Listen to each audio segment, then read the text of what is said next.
చెప్తున్నాను. 5,000 గుడులు కట్టిస్తారట. దళిత కాలనీలలో 5,000 గుడులు కట్టిస్తారట టీటీడీ తరఫున. ఏం అవసరం ఉంది అని అడుగుతున్నాం.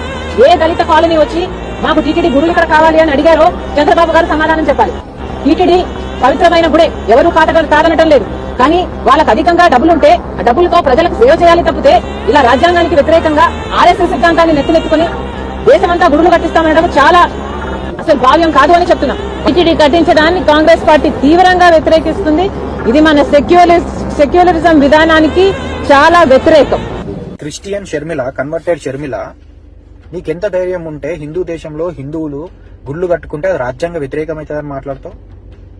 నీ అన్నగాడు పాలించిన ఆ 5 సంవత్సరాల కాలంలోనే 6,000కు పైగా కొత్తగా చర్చిలు, అది కూడా కొండలు గుట్టలు ప్రభుత్వ స్థలాలను అక్రమంగా ఆక్రమించుకొని మరీ కట్టిండ్రు ఆ చర్చిలు. అది రాజ్యాంగ వ్యతిరేకమని ఎందుకో మాట్లాడలేదు అప్పుడు బయటకు వచ్చి. అప్పుడు ఎందుకో ఆ చర్చిలు కట్టే నిధులన్నీ సంక్షేమానికి వాడండి అని ఎందుకో చెప్పలేదు. గుడులు కట్టుకుంటేనే నీకు నొస్తుందా?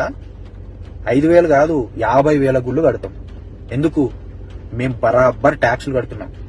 క్రిస్టియన్స్ ట్యాక్సులు కడతలేరు గవర్నమెంట్ కి, చర్చిలు కడతలేవు, మసీదులు గవర్నమెంట్ కి ట్యాక్సులు కడతలేవు, గుళ్ళు కడుతున్నాయి. ఆ గుళ్ళు కూడా ప్రభుత్వ నిధులతోని బరాబర్ కట్టించాల్సిన బాధ్యత కూడా ప్రభుత్వాల మీద ఉంటుంది. మా ట్యాక్సులు కడితే మేము వేసే బిచ్చం మీద ప్రభుత్వాలు నడిపించుకుంటున్నారు కాబట్టి మీ ప్రాథమిక బాధ్యతగా మీరు నిధులకన్నీ ఖర్చు పెట్టి మాకు గుళ్ళు కట్టించాలి. మా నిధులతో మేము కట్టుకుంటే అది రాజ్యాంగ వ్యతిరేకం అని చెప్పేసి చెప్పడం కాదు. Don't push Hindus, don't test Hindus. మీ అన్నగాడు శ్రీవారి ప్రసాదాన్ని అపవిత్రం చేసి శ్రీవారి క్షేత్రాన్ని అపవిత్రం చేసే ప్రయత్నం చేసిండు. అంతకుముందు మీ అయ్య శ్రీవారి క్షేత్రాన్ని అపవిత్రం చేయాలనే ప్రయత్నం చేసిండు, పౌరాల గుట్టలో కలిసిపోయిండు. ఇప్పుడు మీ అన్నగాడు గుడిసిపోయిండు.